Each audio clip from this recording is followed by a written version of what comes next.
And we are connecting. And if you are seeing me right now, then that means that the connection is good. I hope everyone's having a fantastic time this week and that you are all off to a roaring good start. I see us on YouTube, so that's a good sign. Let me go and make sure that I have us on Periscope. And that's always kind of the iffy one. That's the one that I have to make sure. Yes, got it. Excellent. And then we're going to go ahead and get started. So in the meantime, if you are coming in live, participating on Crowdcast, if you're participating on Facebook Live, please introduce yourselves and tell us a little bit about who you are, where you're coming from, and what you're hoping to hear in today's discussion. We're talking all about the dangers of generational orthodoxy. So if you are really into that, then I hope you are excited about today's show. If you have no idea what we're talking about, I hope that we're going to be able to tell you a little bit more about that in just a second. And so, hi, everyone. Great. I see people coming in. And I'm just going to check over here on Facebook Live one more time to make sure everything is roaring. Yes. Hey, okay. Hey, Kevin. Great to see you over here on Facebook. Wonderful. All right. So welcome everybody to Association Chat. This is your place for your weekly discussion on everything that might be topical to the association community. We are here to warm ourselves by the virtual fire with topics of the day, welcoming thought leaders and trailblazers alike to join up in this online home for the community. I'm the host of Association Chat, Kiki L'Italienne, and I want to give a couple of shout outs before we get started, before I introduce you to our esteemed guest. So first, as always, I want to give a big thanks to our wonderful sponsor, Fontiva, the AMS for Innovation, for their ongoing support of Association Chat and the community here. Check out fontiva.com to find out more about Fontiva for associations, Fontiva for events, Fontiva for government, and more. Check them out, guys. You can also click on the call to action button, the green button in Crowdcast. They're at fontiva.com. And hey, have you got an extra $25 million lying around in the petty cash drawer that you could afford to lose? No? I didn't think so. If GDPR is stressing you out, I have got some news for you. You can meet with the experts from the Trust Bridge in just 6 days, guys. 6 days when they're in Washington, D.C. They're going to be here from February 26th through March 1st when they hold some one-on-one consultations and workshops. And they're speaking at several events. They're offering a 10% discount to Association Chat members. And so if you're not a member, you need to become one. It's really super easy. Right now, you just join the Facebook private group and look for Association Chat and you can belong, but you have to belong, guys. And then you can get that 10% discount. So if you aren't a member, why not? Go join the private Facebook group today. All right. So with that said, are we ready for the show, guys? Today, we're talking about a topic that applies to all of us, and that is the danger of generational orthodoxy. Did I say that right? Yes, generational orthodoxy. Whether you work in an environment with boomers, millennials, Gen Xers, or Gen Zers, chances are good that you've heard something about the challenges of communicating with a generation other than your own. But are these categorizations more of a hindrance than a help? Good question. Here to talk with us today is special guest Jeff De-Cagna, the Association Contrarian and powerhouse behind Foresight First. Welcome, Jeff. Good afternoon, Kiki. It's good to be back on Association Chat. Yes, of course. I'm so happy you're here. So, okay. Generational orthodoxy, orthodoxy in general. Let's talk about that. You talk about orthodox beliefs a lot, and I want to make sure everyone watching understands the reasons why, and also, why I'm calling you an association contrarian anyway. So, can you tell us a little bit about that? Well, I suppose those two things are connected to each other, and I know there are some people who are probably fed up with me talking about orthodoxy because I do talk about it quite a bit. but there are reasons for that, and I'm glad to have the opportunity to talk a little bit about that generally before we dive into some of the more specific issues around generational orthodoxy. So I think the first thing is, I have been arguing for a long time, and I think, I'm not alone in arguing this, but I think more and more people are seeing this today, that we're seeing a rapid acceleration of the transformation of our society, right? Things are getting faster, right? We're seeing more things happening more quickly. The gap between big developments that affect our society is closing each time we have some new development. And so that transformation is something that we've got to prepare our organizations for as quickly as possible. We have to ramp up our pace in order to have a chance of keeping pace with what's happening around us. And orthodox beliefs, these deep-seated assumptions that we make about how the world works, are a drag on our ability to do that. They slow us down, right? And so the more that we devote our attention to thinking about things that are no longer true and helpful, the harder it's going to be for us to prepare for the future. Similarly, along those same lines, so much of what we have to do to prepare is about learning new things, but it's also about unlearning things that don't really help us. And orthodoxy is among those things. And so that's holding us back if we're giving ourselves over to the orthodox beliefs. And the other thing that I would say is that specifically from a perspective of foresight, which is obviously very important to me and I think very important to our organizations, the learning that we have to do, especially at the board level, around the future, the process that we have to go through of sense-making, meaning-making, and decision-making, that cycle of activity that we have to pursue. We're trying to make sense of issues, we're trying to make meaning around them, the human implications, and then make good decisions. Orthodox beliefs are detrimental to us in every phase of that cycle, right? Every step along the way. When orthodoxy gets in there, we are actually limiting our ability to make sense of the world, to make meaning around the world that's unfolding before our eyes, and then to make good decisions. So, not all orthodox beliefs are bad by default. We have to recognize the difference, but every orthodox belief has to be examined in light of what's going on all around us. So that's why this is such an important issue for decision makers in all organizations. And certainly, I suppose, I would say it's a particularly important issue for decision makers in legacy organizations, and I don't mean that critically. I think, we're talking about organizations with lots of history and tradition in associations. Those organizations have an unusually high amount of orthodox beliefs driving what's going on because they've been around for so long, and the very nature of the organization sort of moves them in that direction almost naturally. So there are a lot of reasons why this is a very important issue for association decision makers to grapple with. Well, and so why generational? Why are we talking about that today? Because certainly there are so many different areas where we can jump in and start challenging some of those long-held beliefs. Well, I mean, I think you're right, and I, in my work, I'm trying to address the issue of orthodoxy across a variety of issues that we're grappling with. But I think that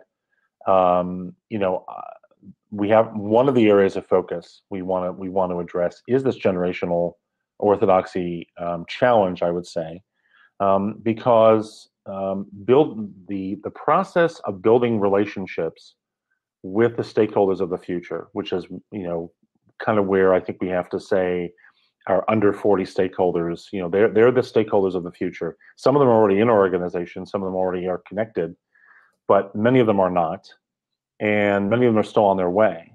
And so as the stakeholders of the future, we have to treat the idea of building relationships with them as a foresight issue.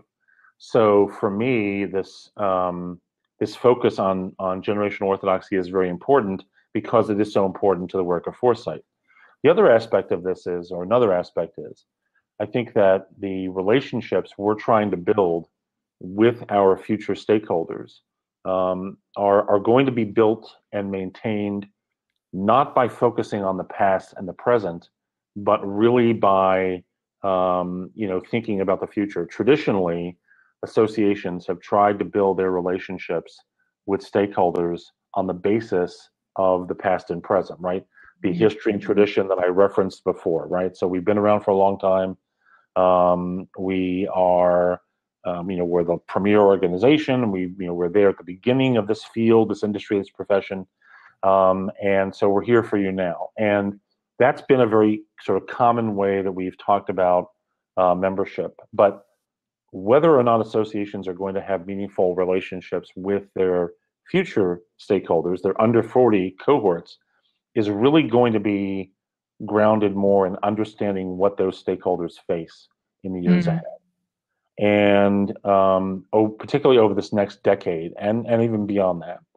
And so, in this context, when you're talking about this issue of how do we build long-term or have the possibility of building long-term relationships with these stakeholders, it has to be concentrating on, what do they face, right? What are they grappling with? And not so much on, well, we've been here for 100 years. And so therefore, and we're going to be here for another 100 more. That's not going to resonate, I think, as a way for us to really be shaping relationships. So the orthodox beliefs then become very dangerous in that context if we assume that our traditional ways of doing business are going to be sustainable. Yeah. There are so many challenges. And when I start to think about a lot of the assumptions and generalizations that are made about different generations, it's hard for me not to think about the fact that we sort of jumped from boomers to talking about millennials, and that a lot of Gen Xers who are in these positions of, a lot of them are in, high authority positions right now. And we didn't talk a lot about Gen X, except for the fact that they were sandwiched in between, two larger generations. These conversations are interesting to me because it does feel like it's missing big, huge pieces of context that play into any conversation that you're going to have when you're talking about groups of people working together in different demographics, different ages. And so let's talk about some of the dangers. What are some of the dangers of generational orthodoxy? What dangers do you see? Well, I think, but even before we get to that, I agree with what you just said. And even before we get to some of the specific dangers, I think we have to look at the, how we kind of got to this point, right? So how did we get there? Yeah. How did we get to where we are now? Tell me all about it. Well, I can only sort of look at it from my, my perspective. And so I've been around associations for more than 25 years, and we've been having this conversation about, generations for quite a long time. And I've been in a lot of conversations myself where it's come up, lots of different venues where we've talked about different aspects. And you're right, sort of looking at, we're talking about millennials, we're talking about Gen Y, we're talking about Gen X, we're talking about boomers, and different iterations of that sort of thing. I think that part of the problem has been that, at the beginning, there wasn't as much discussion around this in associations. As I can recall, there was a time when we didn't talk about it as much. And then it kind of got traction. I think the reason why it got traction is because a lot of people in associations saw this as a way to crack the code on how to attract these younger cohorts to join their organizations. Like we started out with a lot of assumption making about these generations. Gen X are not joiners, and Gen Y or millennials are not joiners.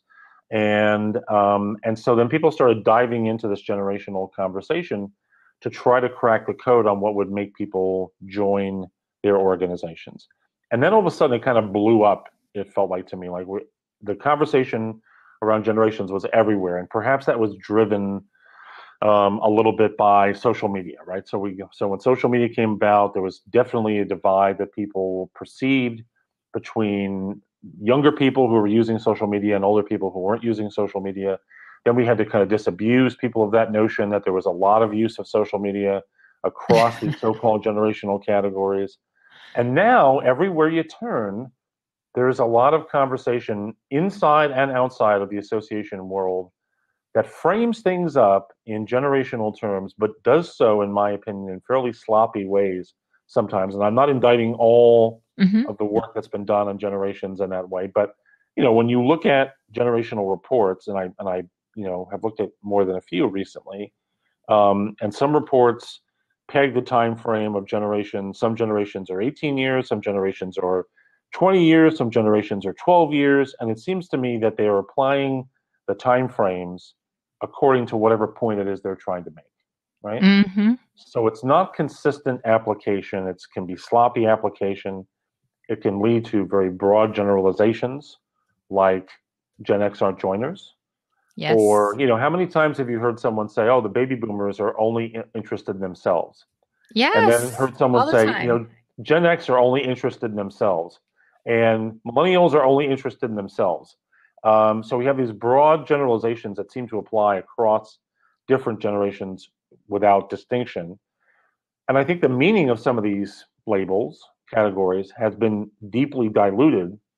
And I think that's really, there's a lot of problems that creates. I mean, how do you guys feel? And I'm going to just send this out across the socials right now, in Crowdcast for sure. How do you feel about that? What are some of the things that you're hearing? If you think about some of the generalizations that you've heard, have you been hearing some of these things about different generations? Do they apply? What are the things that bother you the most about them? So, what is particularly dangerous about these generalizations being made? Well, let me tell you a quick story. Okay. And hopefully it'll sort of drive that home. So, and I'm going to just try to, it can be a very long story. I'm going to try to keep it, just to the salient details. So a few years ago, I spoke for a group in Chicago. They brought in their chapter leaders from around the country for a meeting, and I was asked to speak, and I gave them my talk about I think business models or something like that. And as part of that conversation, I always talk about the importance of not assuming that every stakeholder is interested in a membership relationship with the organization, right? That we can't continue to rely upon membership-centric business models. And so I did my talk, I finished up, and the next person who came into the session to speak was a member of their staff and someone who was in the membership area. And she was talking to the group about how they were very excited about the fact that they had this platform that allowed them to test different kinds of invoices with different messages to people who were renewing. So the renewal invoices could be different depending on who they were talking about. And so she was talking about one particular test, right? So she had said that they had done a random sample of their renewal group, Mm-hmm. and had put a message on the invoice that basically said, I don't remember the exact words, but the gist of it was, it's your obligation to be a member of this association. Oh. That was the gist of the message, right? Oh, So remember, God. they're promoting to a random sample Oh. the idea that their responsibility, their obligation, was to join the association. And so they sent that out on the invoice, and she said that had actually negatively correlated to renewal, right? That people didn't really like the fact that they were being told, more or less, that they had an obligation to join. And so someone in the audience, as soon as she finished talking about it, someone in the audience held up his hand, and he said, well, that's just a generational thing, isn't it? And the person from the staff said yes. And here's the problem. A few seconds ago, you heard me say they sent it to a random sample. Right. How would they know? They have no way of knowing who the people were. I mean, I suppose they could know who they were, but there's no way that random sample was composed of one generational group. So the danger is evident in that story, that this idea that people's decisions about things are rooted primarily in their generational identification is a deeply held Orthodox belief, I think. In associations, it leads us to draw conclusions like Gen X aren't joiners, right? Or this generation is only interested in itself, or this generation believes in instant gratification. We operate sometimes with that assumption deeply embedded in our thinking, and we don't even realize it. And then a story like that one comes along where we now have to examine, well, wait a minute, we thought this was a generational thing, but it clearly wasn't. There was no way that it could be. And so we've got to be able to examine that and say, you know what, this is a problem. Oh, gosh. Okay. So what this is bringing up for me is all kinds of questions, but I do want to bring up a few things that are interesting that are happening over in the chat box right now on Crowdcast. And that is that Joan says some of the information is based on research, and it's difficult to discern why some research is useful and some isn't. Good point. Karen says, I wrote an article recently about having difficult conversations as a boss. Someone replied saying, none of that applies to millennials who can't take criticism at all and need their mothers for everything. I, as a millennial, was astounded. Oh my gosh, I cannot even imagine. Jessica says, I usually only hear the negative of each generation, which shuts people off who fit within those generational groups and isn't helpful to anyone. And Megan says, yes, Jessica, it's why I haven't attended a How to Deal with Millennials session in a long while. And, you know, I have to say, you guys, it seems like every single meeting, conference I go to has something focused on the millennials, right? And then what do you have? You have like the hip, spiky haired guy that's like, and nothing against the people who are speaking about it. I don't mean to be mean about that, but because that was very snarky. I'm sorry. But it's strange because I feel like empathy, right? Empathy maybe is the answer. Maybe we should probably like pull back from a lot of the, hey, old people, get hip with what the younger generation wants and needs. And maybe all of us need to maybe embrace a little bit of empathy more, or critical thinking even about the way we approach the research that comes out. So let's talk a little bit about that. I mean, how can we maybe challenge some of these dangerous assumptions, and I think maybe misrepresentations of what the different generations are and what that means for us in the workplace? So is it okay, Kiki, before we do that, if I can, I just want to react to some of the things that I'm seeing in the chat. Please, no, discussion. React. Yeah. Yes. So, because I think some good points are being made. So first of all, with regard to Joan's point, I couldn't agree more. There's so much more generational research that's being done, sort of generationally framed research that's being done. And Joan is absolutely correct that it's difficult sometimes to discern why some of that research, not only is it why it's useful, why it's being done, right? Mm-hmm. One of the things that caught my attention recently on LinkedIn, I couldn't find it. I really wanted to find it again, knowing that I was coming on Association Chat today, was an article that I think appeared last week on LinkedIn that was titled "The Brewing Generational War." And the basic gist of the article, I didn't read the whole thing, but as I recall, the basic gist of the article was how, with everything happening with automation and the shifts in our society, and the burdens of fewer workers relative to the growing growing older population, that it's setting up a generational war between the older population of boomers and the younger population of millennials. And this thing, the last time I recall looking at it, had over 25,000 views on LinkedIn. And there were a couple things about it that trouble me. One is, well, I guess it's really one really big thing, which is, why do people insist upon framing up the conversation and how generations, as they define them, need to interact with each other, as it has to be a conflict, right? There must be a conflict by definition between an older generation and a younger generation.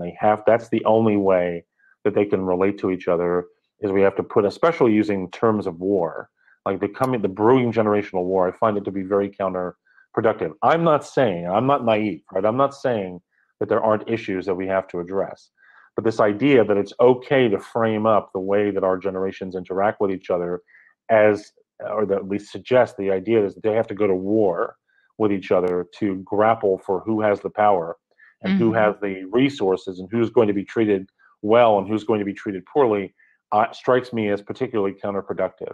And particularly for associations, if they buy into that view of things, this idea that there has to be a war, a conflict between younger and older, I think is especially unhelpful to us as we try to think about our own futures. So I think that's something that really troubles me. I'll just say one other thing about what's in the chat that I see, which is, I couldn't agree more with those who are saying, going to sessions at conferences that are, about how do you deal with millennials or how do you think about generations. I have not gone to a generationally framed keynote for a very long time. I can't remember the last one I went to. And I don't usually go to those sort of workplace sessions at conferences because I don't have any employees. But most things that happen at conferences that are sort of oriented toward generational issues they're less helpful than they could be, because those sessions often are more concerned about having a compelling soundbite or a tweet away, something that's tweetable, than they are about actually dealing with the substantive issues in kind of a more meaningful way. Now, again, I don't want to criticize all sessions. Right. In my experience, that's what you get in those kinds of sessions. It's not stuff that deals substantively as much with the issues. It deals with, what are the big headlines, right, and the big tweets, and those things are often orthodox beliefs. Well, and what you're saying, substantive, that's the thing that I think is lacking in so many of these conversations, is that it's not that I don't want to seem dismissive of research that is valid, that's done, that talks about, maybe people who have been born during a different time have different expectations and they want different things from whether it's a meeting or a membership or what have you. Those are interesting discussions to have. I think they're important discussions to have. What I don't like is a lot of the overgeneralization where it is an us versus them thing. And it's not taking a deeper look at some of the things that are being brought up in the chat box right now, which is, well, sure, there's going to be conflict when somebody who's higher paid and older is being pushed out so that someone younger gets underpaid for the same job. Of course, there's going to be conflict. Sure, of course. There's a lot that is there for all of us to sort of break down and look at. But certainly it can be said that this is a more complex issue than a lot of people present it. I look at it as a marketing thing most of the time.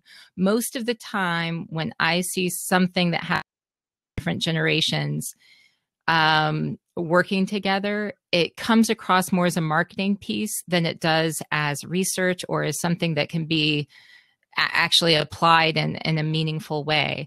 But maybe I'm cynical on that. Maybe I'm looking at it from a pessimistic sort of viewpoint. I don't think so, Kiki. I agree with you. And just to go back to Jones, she has a follow-up question about defining generationally framed. What I mean is research that is basically an attempt to understand generations according to some time frame that they produce. And again, sometimes those time frames are organized according to the way that the company doing the research wants them to be. So the one thing I notice quite a bit is how compressed so-called Generation X becomes in a lot of these research efforts, right? That the boomers are fairly stably defined as being between certain years, but the creep of the years being used to define millennials seems to grow, and so now all of a sudden a generation that according to Strauss and Howe, which I use as sort of the benchmark, if you're going to look at things generationally, the benchmark for me is the work of Strauss and Howe. 1961 to 1981 is what they would regard as Generation X. So now that's a 20-year time frame. Everything or many things that I see that do research that look at Generation X push that down from 20 years to 15 to 12 to 11, right? So now all of a sudden people who were born in Generation X are only born between the years 1964 and 1975. Well, that's just not true, right? Yeah. And so, setting aside for the moment, the issue around those years, the idea that there is this willingness to shape research according to timeframes that work for your particular purpose is problematic, right? Because now we're not Hmm. getting a real understanding of what's going on, and that's not helpful for anybody. And I would agree with you that a lot of this is done in service of marketing ends, that by companies in particular that are trying to sell products and services that are designed to address in their minds, address some generational issue that their customers are facing. I mean, I'll tell you, I've read a lot of this stuff, a lot of this research where it is telling me that if you're a millennial, you care more about social causes, but you also care more about fashion. You're more into food. You're like, and it has like all of these different interest areas that if you're going to market to a millennial, that these are the areas that you really need to target. I'm not saying that doesn't have some sort of, maybe it's accurate. I don't know. But I think that something happened along the way where maybe we got a little too aggressive with applying this to try to make it fit everything, right? Every Right. situation, every conversation. And what I was interested in when we were approaching this conversation today was in looking at how that can actually hurt some of our relationships or some of the things that we're trying to Right. accomplish in organizations, when I think people are coming most of the time from a good place. They're trying to accomplish good things. But I think and that's Pollyanna-ish maybe, but I think that we get in our own way when we maybe subscribe to one way of looking at something and saying, Right. okay, everything's generations, and Right. I'm just not going to let me talk to this millennial in, using food pictures or something. It's not going to be the answer. Yeah, since this idea that we can apply simple categories, as Michael's saying here, based upon people's birth dates, and walk away with an understanding of a complex person is not true. It's simply not true. Yeah. And there's research that can be useful to understand what people care about and that sort of thing. But really, it's about how people make sense of the world and how they have developed as people. So, for example, like recently, as I'm preparing for my own briefing on the under 40 future, next month, I've been doing a lot of research looking at things and trying to understand things. And I found an article last month on the BBC website that talks about how researchers there was an article published in a medical journal in the UK, are suggesting that we should extend the period of adolescence from 10 to 24 Hmm. years of age, as opposed to 10 to 19, right? Now, some people would say, okay, well, that might be, and in fact, they say this in the article, that might be infantilizing kids further, young people further, because part of what they argue is, people are delaying things, they're spending more time at home and that kind of thing. But part of it is also about physical and emotional maturity. My point is that I don't know that I agree or disagree with what the article is arguing, that we should go from 10 to 24 versus 10 to 19. It's that the generational boundaries don't coincide neatly with our more complex understanding of people, Mm-hmm. right? And so as things like that emerge, we have to be flexible enough in our mindset to say, you know what, we're not just going to try to address people based upon what cohort we've put them in, Mm-hmm. based upon their birth year. We have to understand them in the context of who they are as people and what they are trying to address in their lives, how they're making sense of it, and then also how they are developing as human beings. This could not be more critical, by the way, in a world in which we are having an active conversation about how technology could well supplant many aspects of what human beings do right now Mm-hmm. in work, and will certainly affect, at a minimum, even if we don't have, major shifts away from human work, which I don't necessarily believe will occur anyway. But even if that doesn't happen, all of us are going to interact more with machines. And so the very definition of what it means to be human is shifting before our eyes. And this idea that we can apply these very generic, very flexible, often, commercially motivated kinds of labels and use that as a lens through which to understand people, I think presents problems. Mm-hmm. Oh gosh. You guys, sometimes there are discussions that we have on the chat that there's so many different directions that I could go. And I feel like I wish that all of us could be sitting in a room, right? And that I could be reading your faces and figuring out which direction you want to go. But what this makes me think of, Jeff, is that as we're talking about machine learning and talking about the ways that we interact with machines, lately I've been reading a lot about design thinking, and I know that you were the first person I ever talked with very much about design thinking way back when, talking about like Marty Neumeier and all of that. And I totally credit you with jumping into reading more about that years ago because you pointed me in that direction. But one of the first things you're supposed to do is look at your audience, look at your participants, look at your employees, look at your customers, and empathize, meaning getting into truly understanding who it is that you're working with and talking with.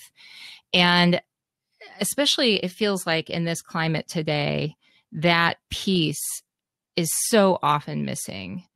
And so, I wanted to bring in, and I'm just going to let you think about that a little bit and then maybe respond back. But I want to bring in some of the comments I'm seeing over here. Karen says, I think birth dates do matter.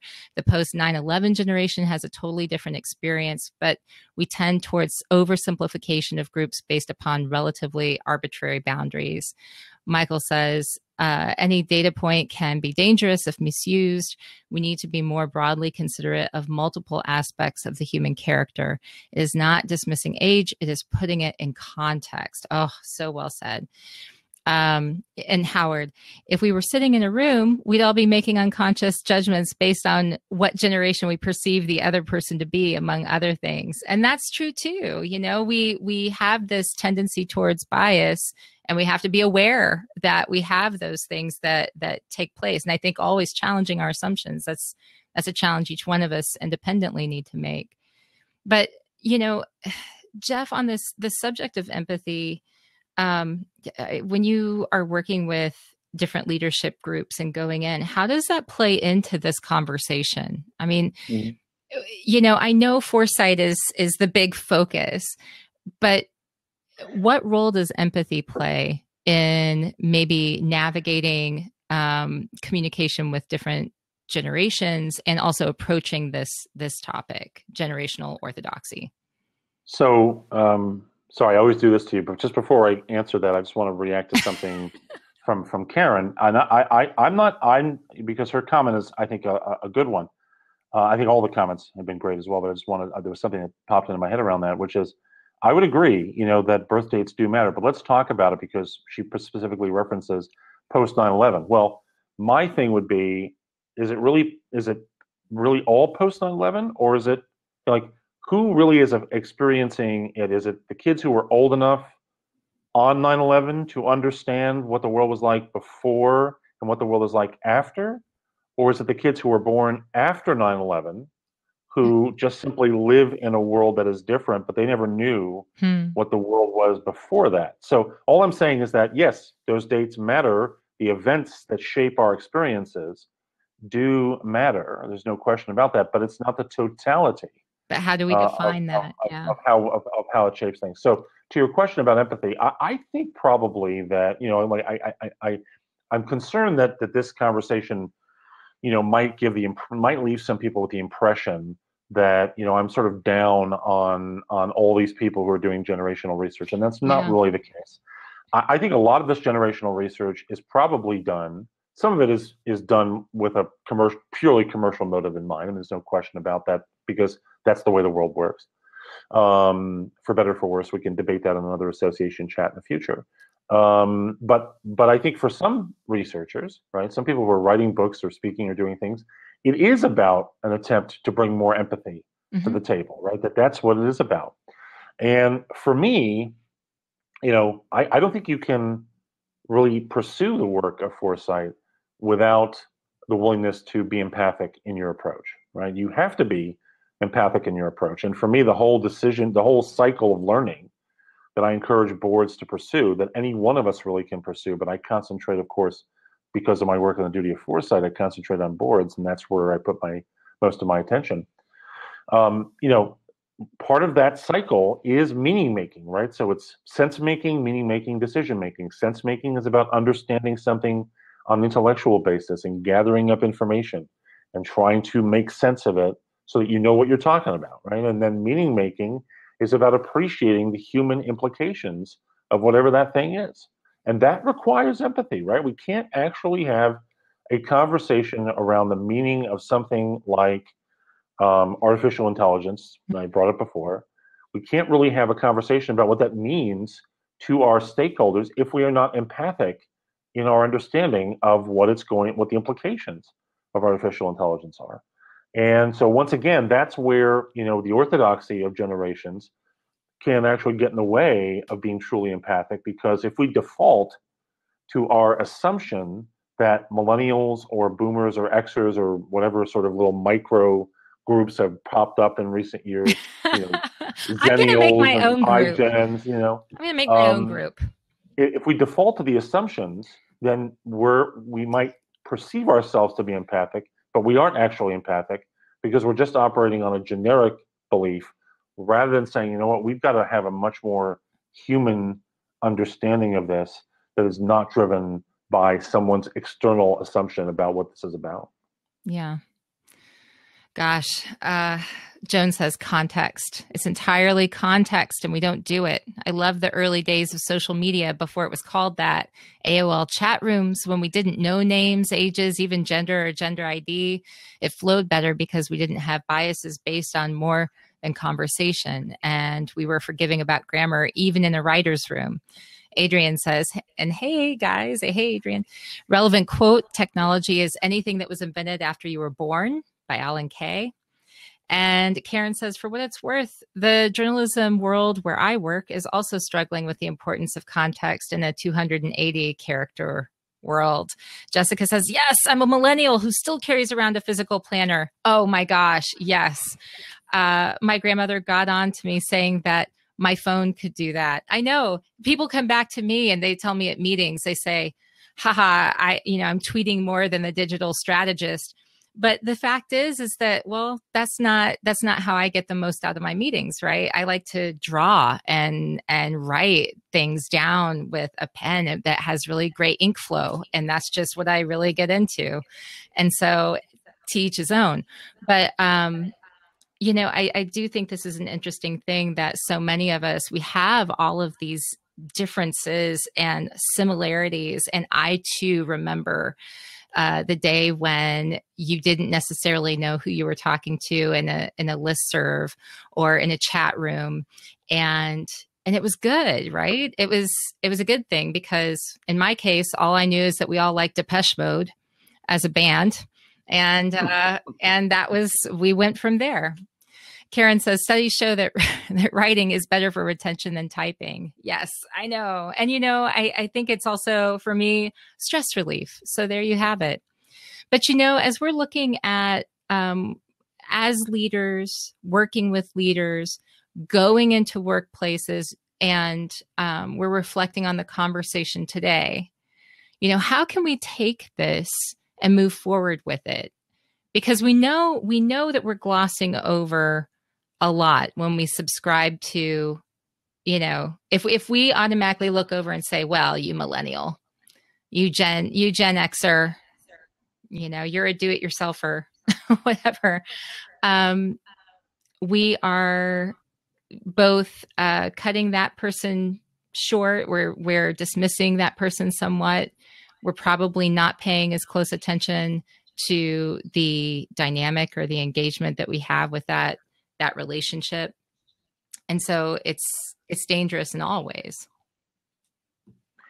It is, and I want to go back to something Howard, a comment he made earlier about, when you said, you wish we could all be sitting in a room talking about this, and he said if we were sitting in a room, we'd all be making unconscious judgments based on what generation we perceive others to be, among other things, and he's absolutely right, and that's a concept from organizational learning known as the ladder of inference, right, which is something very small that someone can do, or so that someone presents, can lead us to make a whole bunch of inferences about what it is they're actually thinking on something. And we could be sitting in a room having a conversation, and someone could look at me in a strange way, and I will perceive their look to be one thing. I'll make an inference about what their look means, and as a result of that inference, I'll make a whole other series of additional inferences that get me to a place that says, oh, that person's really upset with me, or they don't like me because of this or that, even though I've got very little to base on except my initial inference, right? And we make those inferences based on generational issues as well, as you just suggested, that someone is young, therefore they must be inexperienced, and therefore if they're inexperienced, they don't know what they're talking about. So I'm free to ignore them when they say something, in a meeting. And again, if the intention, here is to build lasting relationships, or at least have the potential for lasting relationships with these stakeholders under 40, right?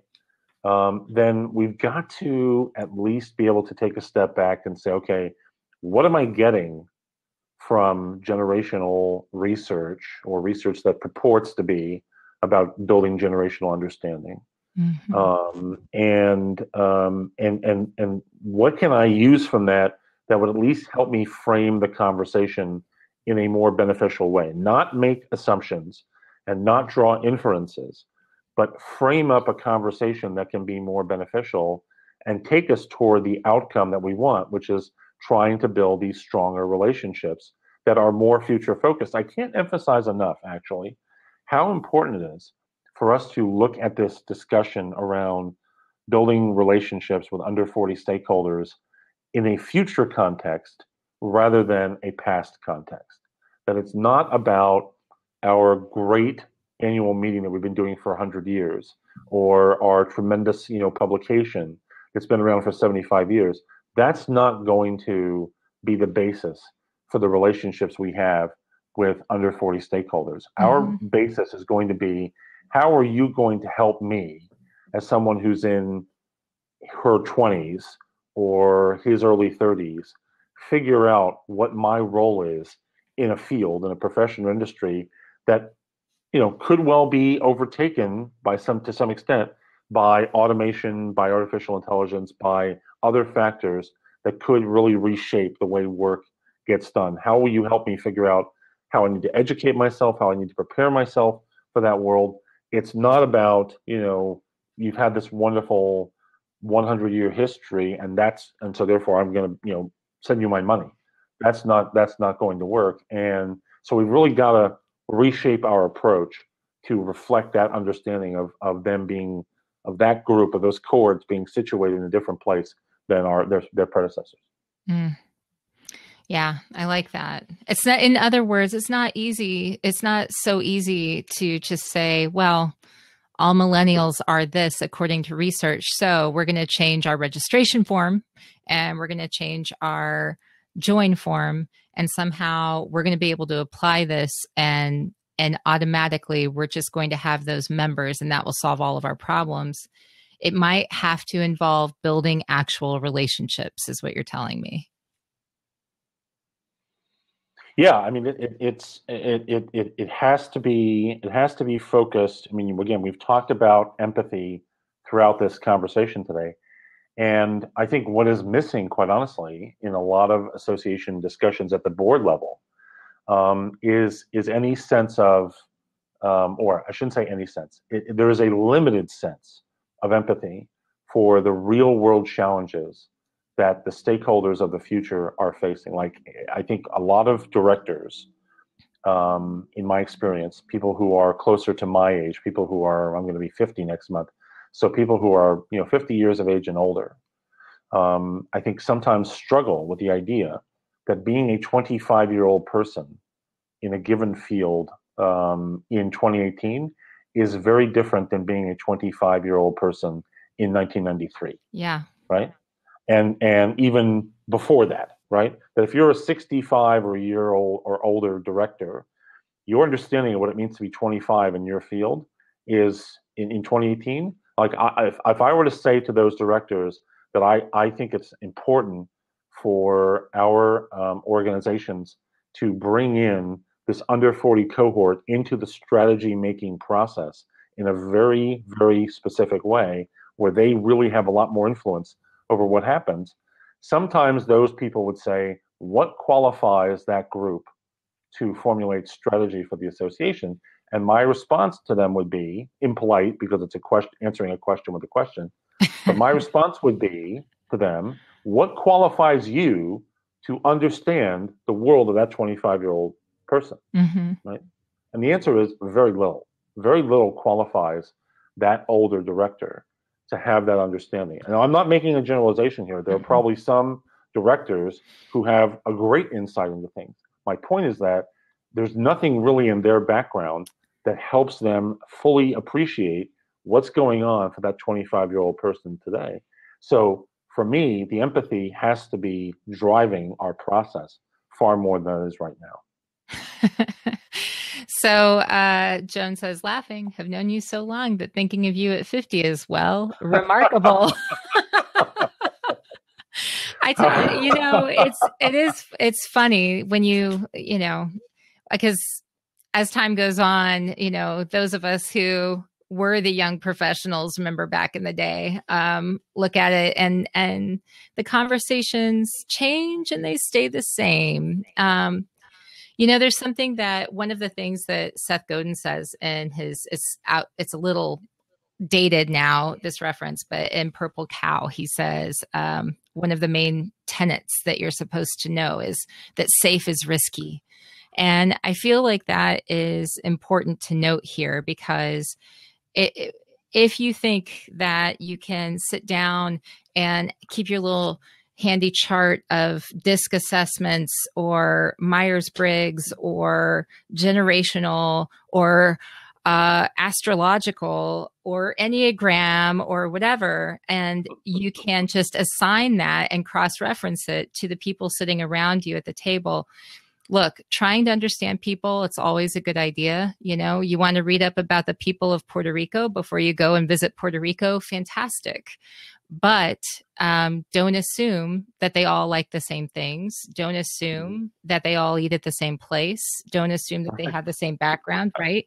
And it's the same with generations or astrological signs, or if you're an INTJ, I'm the weirdest INTJ Sagittarius you'll ever meet. So I don't really fit into all of those boxes so neatly. So I think that what we're hearing here today is that, yes, it can help you to understand a little bit more about different people who might be sitting at the table, but do not take that so far.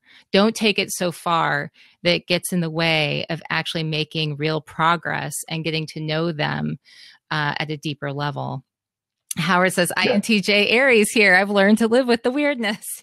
Hey, me too, Howard. I'm an INTJ Aries as well.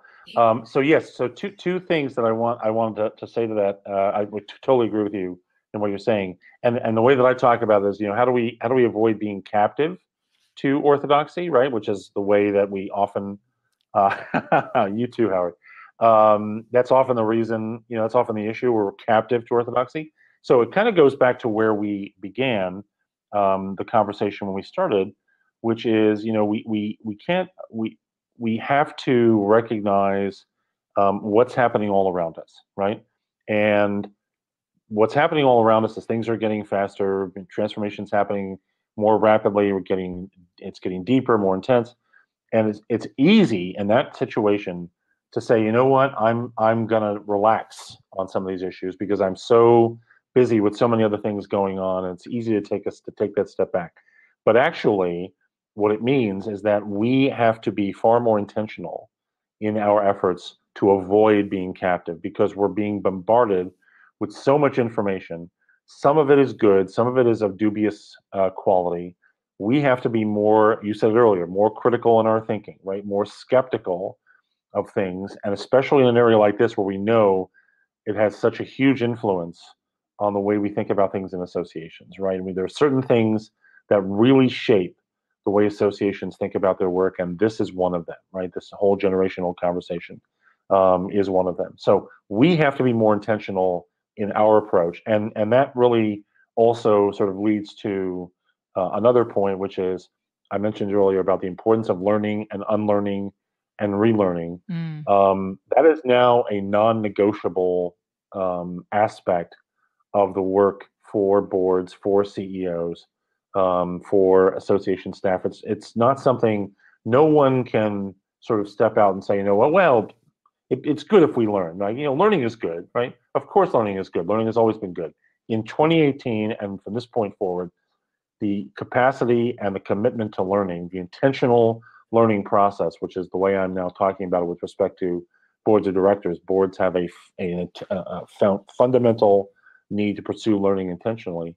That is non-negotiable for those groups. We have to recruit.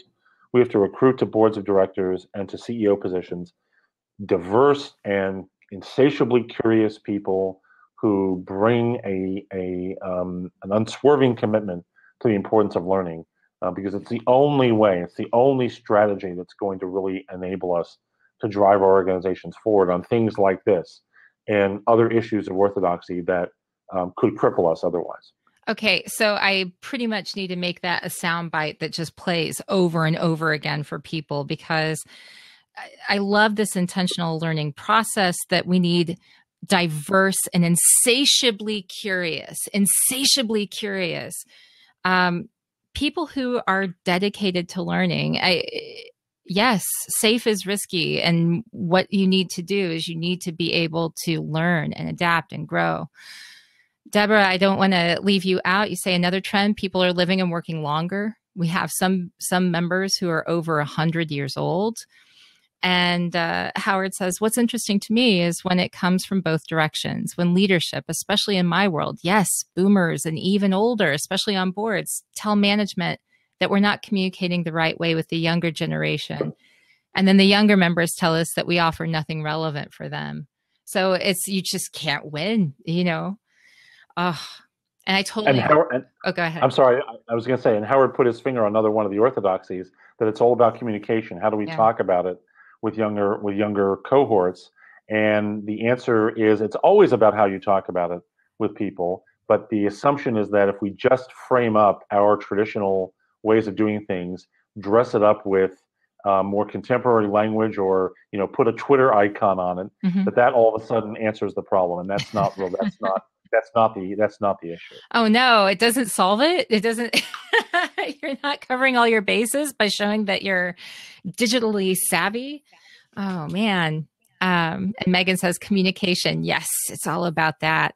Well, guys, I can't believe it. We're toward the end of the hour, and Jeff, I made a post. Anybody who's listening to this right now, who is watching on Twitter or watching on Facebook, in order to be eligible for some great prizes from Jeff, including 2 complimentary subscriptions to the full Foresight First 2018 briefing series, you need to register here. So this is kind of your now 1-minute call, your 1-minute warning that if you want to register here, you can. And here meaning Crowdcast, so that he has a way to contact you. But I want to thank you so much, Joan. Thank you, Megan, Howard, Deborah, Jeff. Oh my gosh. Thank you so much for being a part of this great conversation today and being my guest on Association Chat. It's my pleasure. I appreciate it, Kiki. And there's more information on the Foresight First Facebook page about both the series, the Foresight First briefing series, and also the Under 40 Future briefing, which is coming up on March 29th. So at the end of next month at 2 p.m. I hope if people are interested, they'll check it out. Right. And I want to let everyone know. So, Jeff, this is just kicking off the first in a series of conversations that we're going to have throughout the year, throughout 2018. We're trying to have a conversation each quarter. So, and they're all different. They're all going to be a little bit different. And so I want you to make sure that you keep an eye out for upcoming chats where Jeff will come on and we'll have another in-depth discussion about another topic. So thank you for being my guest. Thank you, everyone, for joining us on Association Chat. I hope you enjoyed the show. If you like the show, please be sure to join the private Facebook group for Association Chat and come back next week when we talk about how to steal like a fundraiser. And I promise no laws were broken in the writing of this white paper. I'm going to have two fantastic guests on talking about that. And until next time, everyone, keep asking questions to learn every day. As Joseph Campbell once said, the cave you fear to enter holds the treasure you seek. Have a great week, everybody. Thanks, everybody. Thank you.